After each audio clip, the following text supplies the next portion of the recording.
तो guys welcome back to my new video. I hope आप सब बढ़िया होंगे। जैसे कि आपको मेरे बैकग्राउंड में पीछे दिख रही होगी भाई जावा, हमारी जावा 42।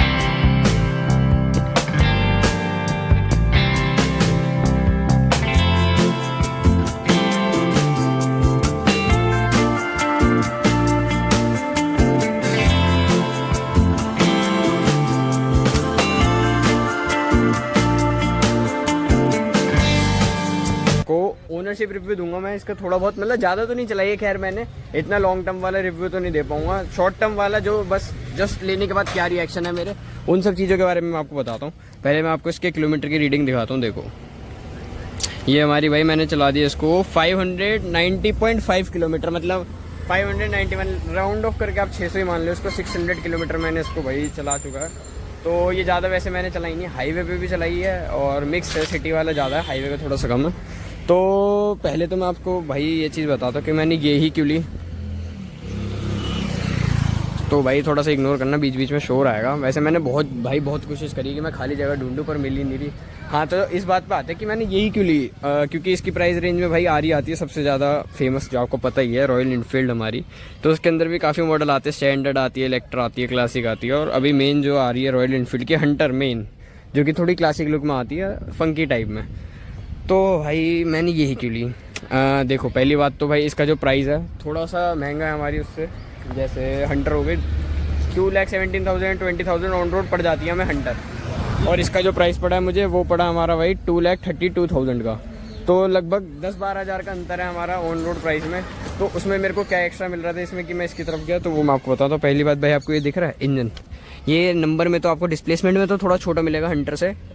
296 सीसी का इंजन है हमारे इसमें, और हंटर में हमारा था 350 सीसी का। 349 353 ऐसी कुछ आता है उसका, तो 350 उसका हो गया और इसका 300 हो गया एक्यूरेट।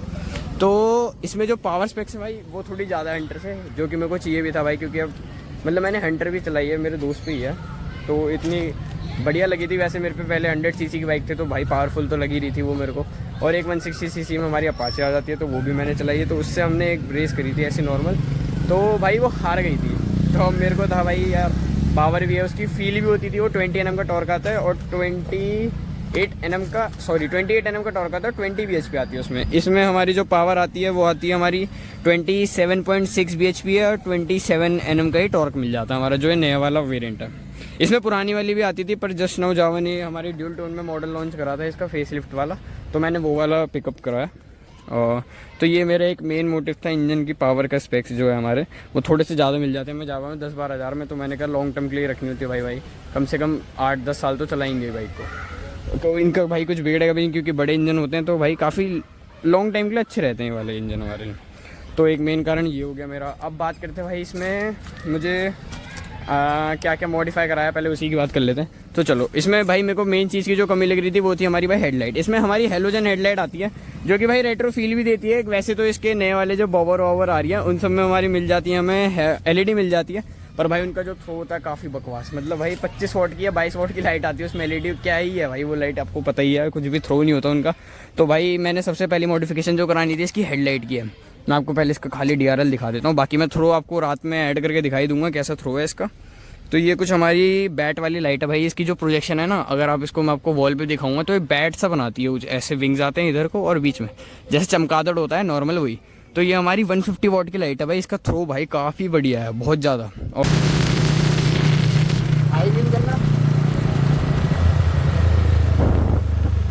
और जो हमारी सेकंड मॉडिफिकेशन हो गई, हमने हज़ार तो आती है इसके अंदर, LED वाले इंडिकेटर जो थे ये वाले हमने इसके अंदर फिट कराए थे।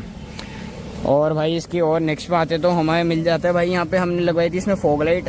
तो इसका मैं प्राइस आपके सामने डालते रहूँगा सबका मॉडल का, ठीक है, क्या क्या प्राइस है। हेडलाइट का प्राइस हो गया, फॉग लाइट का, ये बल्ब्स का, और ये 42 की भाई रेडिएटर ग्रिल लगाई थी मैंने कवर करने के लिए। फिर इस पर पीछे आते तो भाई 2 मिनट ज़रा गाड़ी आ रही है तो पॉज कर देता हूँ।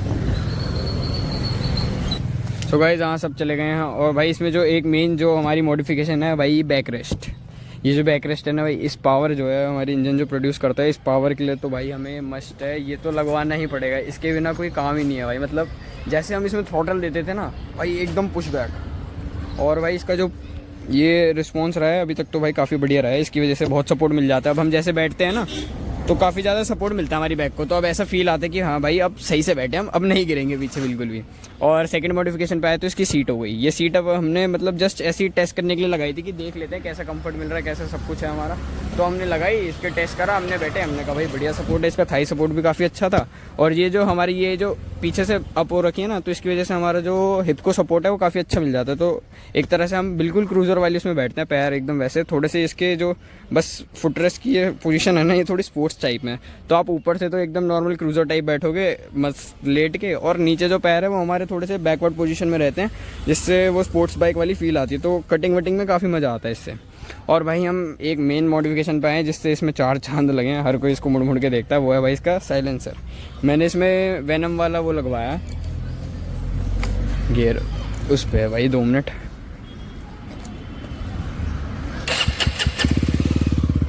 हाँ भाई, तो इसका मैं एग्जॉस्ट सुनाता हूँ आपको।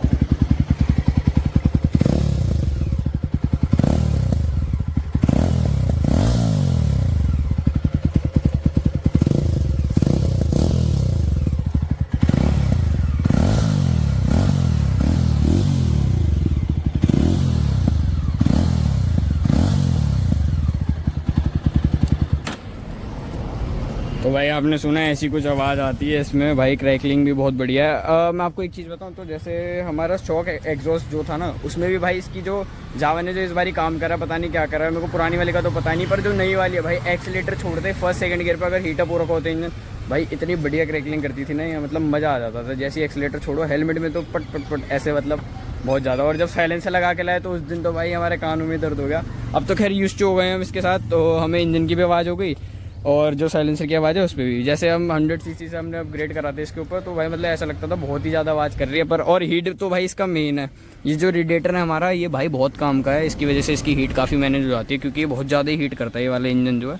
हंटर वंटर इन सब में रेडिएटर नहीं आता, पर इसमें रेडिएटर आता है, तो भाई कुछ ना कुछ तो रीज़न रहा होगा। पर वैसे जावा के इंजन हीट भी काफ़ी करते हैं, तो ये अब जो है काफ़ी बढ़िया काम करता है। देखो अभी इतना गर्म हो रहा है भाई, मैंने हाथ लगाया, एकदम हीट बहुत जल्दी होती है ये।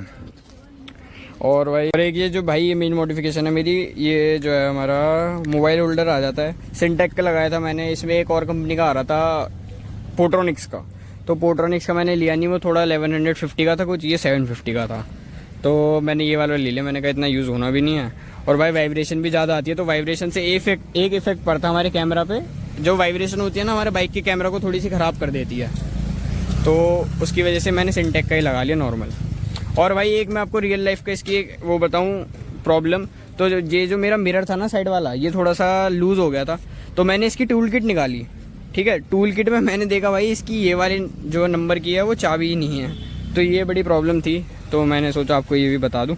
और इसका जो ये टूल बॉक्स है ना भाई, ये थोड़ा सा लगाने में थोड़ा सा डिफिकल्ट होता है, पर जैसे यूज टू हो जाएंगे तो आ ही जाएगा। ये लेफ्ट साइड से ऐसे थोड़ा सा पुश करके लगता है, पर आराम से लग जाता है, ये एक वो है। और भाई इसकी जो चाबी है हमारी यहाँ हार्ले डेविडसन टाइप में लगती है, और जो लॉक है हमारा ये बुलेट वाला टाइप में, ये तो आपको पता ही होगा, जिसने नहीं देखा तो मैं आपको बता रहा हूँ, यहाँ से लॉक होती है और यहाँ से इग्निशन ऑन होता है। और क्या कहते हैं, इसमें जो है हमारा ग्राउंड क्लियरेंस भी थोड़ा अपग्रेड हुआ है नए वाले मॉडल में, 172 mm का हो चुका है, तो जैसे कि आपको पता भी लग रहा होगा थोड़ी ज़्यादा हाई ग्राउंड क्लियरेंस हो चुका है इसका, तो अब काफ़ी बढ़िया है। और इसमें हमारा इंजन कवर भी आ जाता है, तो ऐसी कोई प्रॉब्लम वाली बात नहीं है, काफ़ी ज़्यादा यहाँ पे सेफ्टी मिल जाती है हमें इसमें। और जब हम बात करते हैं इसकी ब्रेक्स की भाई, तो इसमें वाइब्रेट की ब्रेक्स मिल जाती हैं हमें, तो ये काफ़ी भाई आपको पता है जाना माना ब्रांड है हमारा, तो इसमें तो काफ़ी कोई शक करने वाली बात है भी नहीं। और इसकी जो ब्रेक्स है भी बढ़िया, काफ़ी बढ़िया ब्रेक्स है। पर जैसे अभी मैं इसको चला रहा था ना, तो मेरे को ऐसा थोड़ा थोड़ा यूज़ नहीं करना आ रहा था, तो मेरे को ऐसा लग रहा था भाई ये डिसबैलेंस ही हो रही है हाई स्पीड पे। जैसे ब्रेक मारते थे तो ऐसा मेरे को लगता था थोड़ी सी वॉबल हो रही है, अपना लेन थोड़ी सी शिफ्ट कर रही है। पर जैसे अब मैंने आज इसको टेस्ट करा था थोड़ा सा अच्छी तरीके से, तो मैंने थोड़ा इसको नोटिस करा, तो चीज़ पता लगी मेरे को, धीरे धीरे मैं इसके यूज टू हो गया, तो अब मेरे को काफ़ी अच्छी लगती है इसकी ब्रेक। मतलब ऐसे कोई प्रॉब्लम नहीं है, मज़ा आएगा आपको ब्रेक दबाने में। और इसकी पीछे वाली एबीएस की बात करें ना, तो बहुत जल्दी किक इन हो जाता है वो। जैसी मैं हल्की सी 30% के करीब इसकी ब्रेक दबाता हूँ ना, तो पीछे वाला ऐसे पता लगने लग जाता है पैर पे, हाँ भाई एबीएस किक इन हो चुका है इसका अब। और भाई एक चीज़ मेरे को और बतानी है आपको इसके बारे में। पहले तो आप यहाँ देखो, ये वायर में ये हल्की हल्की सी कट रही है, तो भाई पता नहीं जावा ने कैसे सेट करी है इसको। ये अभी मेरे को प्रॉब्लम भी आई थी, अगर आपने मेरा ब्लॉग देखा हो तो थोड़ी बाइक के हैंडल से आवाज़ आ रही थी जब हम हैंडल को टर्न कर रहे थे ज़रूरत है। तो ये इसकी वायर जो है ना, ये रब हो रही है आपस में एक साथ, तो उसके चक्कर में प्रॉब्लम आ रही है। तो पता नहीं इसकी क्या प्रॉब्लम कैसे सॉल्व होगी। एक बार मैं दोबारा जाऊंगा। अभी जैसे मैंने वॉश कराई थी ना, तो उन्होंने WD-40 मारा था उस टाइम पे। तो जैसे उस टाइम पे WD-40 मार दिया था तो वो आराम से सही हो गया, मतलब आवाज़ नहीं आई थी फिर काफ़ी टाइम तक। मैंने 2 बारी वॉश कराई अभी तक बाइक, तो मेरे को ऐसा लग रहा है कि फिर से इसकी ग्रीसिंग हट गई है। तो अब एक बारी और दिखाना पड़ेगा, बाजार वाली सर्विस पे जाऊँगा। ऐसे तो नहीं जा रहा मैं, वरना कुछ होगा तो थोड़ा बहुत सा ऑयल सा लगा दूँगा यहाँ पे, ताकि काम चला हो जाए। अब बार बार कौन जाएगा भाई वहाँ पे। तो मेरे को एक ये प्रॉब्लम लगी है। और भाई इसकी सेकंड प्रॉब्लम पे आते तो भाई इसका साइड स्टैंड, ये जो साइड स्टैंड है ना, मतलब ये एकदम यहाँ पे टच होता है। देखो मैं आपको दिखाता हूँ एक बारी, जैसे हमने ऊपर करा तो ये एकदम यहीं पे टच हो जाता है। और जब हम इसको बैठ के नीचे करते हैं ना, तो बार बार पैर इस पे जाता है हमारा। ये ऐसे देखो, आपको पता भी लग रहा होगा, हमारे पैर के निशान पड़ रहे हैं, तो ये गंदा हो जाता है। तो ये चीज़ मेरे को थोड़ी बेकार लगी, पर अब क्या ही कर सकते हैं, इसको इतना बाहर भी नहीं दे सकते, वो थोड़ा अजीब लगता है। तो मेरे को तो बस आपको ये प्रॉब्लम बतानी है, ये प्रॉब्लम है इसके अंदर। अब इसके साइलेंसर भी यहाँ है ना भाई, क्योंकि बाकी बाइकों में तो नहीं आता और स्टैंड यहीं आता है, तो इसकी वजह से कोई प्रॉब्लम होती नहीं है। इसमें हमारे ड्यूल साइलेंसर आते हैं। और भाई ड्यूल साइलेंसर से मेरे को याद आया, जैसे आपने देखी होंगी बाकी बाइकें जिनमें 2 सिलेंडर आते हैं, उनके अंदर ही ऐसे 2 साइलेंसर आते हैं। तो बहुत भाइयों का ऐसे कन्फ्यूजन सी हो जाती है कि इसमें 2 सिलेंडर वाले इंजन आते हैं, सिंगल सिलेंडर। तो भाई मैं आपको बता दूँ, इसमें सिंगल सिलेंडर इंजन आते हैं, 2 सिलेंडर नहीं है। तो कंपनी ने कुछ ऐसा कर रखा है इसमें कि एक ही उससे कंबशन वाला जो है हमारी चीज़ दे रखी है। तो एक ही मतलब जो एक सिलेंडर होता है हमारा, उसी की 2 आउटपुट हमारे निकाल रखे हैं 2 साइलेंसर के थ्रू। तो ये चीज़ कर रखी है जावा ने इसमें। और भाई मैं आपको इसके फ्यूल टैंक की कैपेसिटी बताऊं तो वो है हमारी 12.5 लीटर है, जो कि पहले से हमारी डिक्रीज़ हो गई है। पहले 14 लीटर के करीब कुछ आता था, अब इसमें 12.5 आता है। वो क्यों हुआ है, जैसे आपको साइड में कटिंग दिख रही होगी, ये हमारी थोड़ी अंदर को टर्न कर दी है लुक्स के लिए। और डिज़ाइन भी जावा ने चेंज करा है, पहले अलग डिज़ाइन आता था, अब अलग डिज़ाइन आता है। तो उसकी वजह से हमारी 1 to 1.5 लीटर डिक्रीज़ हुआ है हमारे क्वान्टिटी में इसके टैंक का। और इसकी एवरेज की बात कर लें भाई, तो अभी भाई इसमें मैंने जैसे हर दोस्त है मेरे सारे, उन्होंने टेस्टिंग करी थी। तो भाई मैंने इसकी एवरेज कैलकुलेशन निकाली, तो भाई 13.9 से लेकर 14.5 तक की एवरेज आ रही थी इसकी। तो भाई बहुत कम है। तो उस हिसाब से इसने करीब 200 किलोमीटर 250 किलोमीटर में 2700 का पेट्रोल पी लिया था। पावर वाला डलवाया था मैंने इसमें। तो भाई इतना तेल ये पी रही थी शुरू में। अभी तो फिलहाल मैंने इसकी एवरेज निकाली थी तो ठीक ठाक। इस बार इसकी 26 आई है, जब मैंने सिंगल हैंड चलाई, ज़्यादा लोगों ने नहीं चलाया इसको। तो 24 to 25 मैंने निकाल दी इसकी अभी। बाकी तो भाई सर्विस के बाद ही मैं आपको बता पाऊँगा कि बढ़ती है कुछ या इतनी ही है, तो वो देखते हैं कैसे अपग्रेड होती है। और जो इसके साइलेंसर है ना भाई, ये देखने में काफ़ी अच्छे हैं, आवाज़ भी बढ़िया करते हैं। पर इससे जो प्रॉब्लम आई है मेरे को बाइक में, वो है भाई, एक तो वाइब्रेशन बढ़ी है बाइक में बहुत ज़्यादा, काफ़ी ज़्यादा वाइब्रेशन बढ़ गई है बाइक में, जो कि ऐसे तो फील नहीं होती, पर जैसे ही हम 60-70 के ऊपर जाते हैं ना, तो इसके मिरर्स में वाइब्रेशन आती है। मतलब इतना भी फील नहीं होता कि जैसे बहुत ही ज़्यादा काँप रही है, पर वाइब्रेशन यहाँ पे पता लगेगा आपको। पीछे वाला ब्लर हो जाता है 70, 75, 80 के करीब ऐसे ब्लर हो जाता है। फिर जैसे आप क्लच दबा दोगे तो एकदम स्मूथ हो जाती है। तो ये प्रॉब्लम हुई है। और जो है इसका पिकअप में अंतर आया काफ़ी ज़्यादा। जैसे एकदम से पुश मिलता था, वो वाला पुश थोड़ा बहुत कम हुआ है, जैसे 30 to 35% से डिक्रीज़ हो चुका है वो वाला पुश इसका। और हम बात करें इसके टायर सेक्शन पे आते हैं एक बारी। ये देखो 120, 80, 17 का टायर मिल जाता है। तो जो इसका 120 वाला है, ये थोड़ा मेरे को ऐसा लगा कि भाई 140 तो देना चाहिए था, क्योंकि हंटर में भी आता है और बॉबर में भी 140 आता है। पर भाई कुछ R&D करी होगी तभी 120 दिया है। एवरेज और पावर, स्टेबिलिटी सब कुछ देख के कंपनी सब कुछ करती है, तो उसके हिसाब से मैं क्या ही बोलूँ। तो 120 भी ठीक ठाक है। और इसमें हमारे डायमंड कट अलॉयज मिल जाते हैं हमें, जो कि काफ़ी बढ़िया। और ट्यूबलेस टायर तो ठीक है, मतलब ऐसी कोई शिकायत नहीं है मेरे को, पर एक बार ऐसे ज़्यादा दे देते तो सही रहता। तो भाई लास्ट में इसके टायर की स्टेबिलिटी की बात कर लेता हूँ मैं। तो काफ़ी बढ़िया है, स्टेबिलिटी में कोई दिक्कत नहीं है, ब्रेकिंग सब ओके है। पावर मतलब ऑल ओवर बाइक अगर आपको देखनी हो तो अब मैं आपको ज़रूर रिकमेंड करूँगा कि एक बार जावा के शोरूम पर जाके आप चलाओ ज़रूर इसको, जो नए वाले मॉडल आ रहे हैं। और किसी को बॉवर पसंद हो तो वो भी भाई बढ़िया है, उसमें थोड़ी सी पावर ज़्यादा आती है और इंजन की डिस्प्लेसमेंट थोड़ी सी बढ़िया है। 334 सीसी का इंजन मिल जाता है हमें उसके अंदर, और इसके अंदर 296 सीसी का है।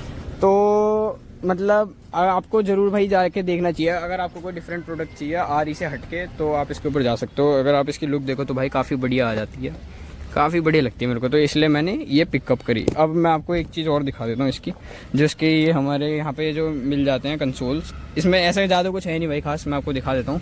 ये हमारे M से ये सब स्विच हो जाते हैं, ट्रिप A, ट्रिप B और ओडो पे आ जाता है। और इसमें अगर हम S दबा के रखते हैं तो हमारा टाइम रीसेट करने का ऑप्शन आ जाता है, और ये अप एंड डाउन से हम इसको चेंज कर सकते हैं। और बस ये वाली चीज़ है हमारी इस साइड। और ये हमारे डिपर के वो हो गए, हम फ्रंट में करेंगे तो हाई बीम, ये लो बीम हो गए, और पीछे पास का हो गया जो डिपर होता है हमारा। लेफ्ट साइड में हमें मिल जाता है यहाँ पे हैजार्ड के बटन, ये हम इसको प्रेस करते हैं तो ये कंपनी की तरफ से ही आता है, हम बाहर से कुछ नहीं कराने की ज़रूरत पड़ी, तो ऐसे हमारा कुछ जल जाता है। भाई जो इसमें मेन प्रॉब्लम है, एक तो मेरे को लगी मोटी मोटी, मैं आपको बता देता हूँ। टैंक हो गया इसके, फ्यूल टैंक कैपेसिटी भाई कम से कम 16 to 17 लीटर तो होनी चाहिए।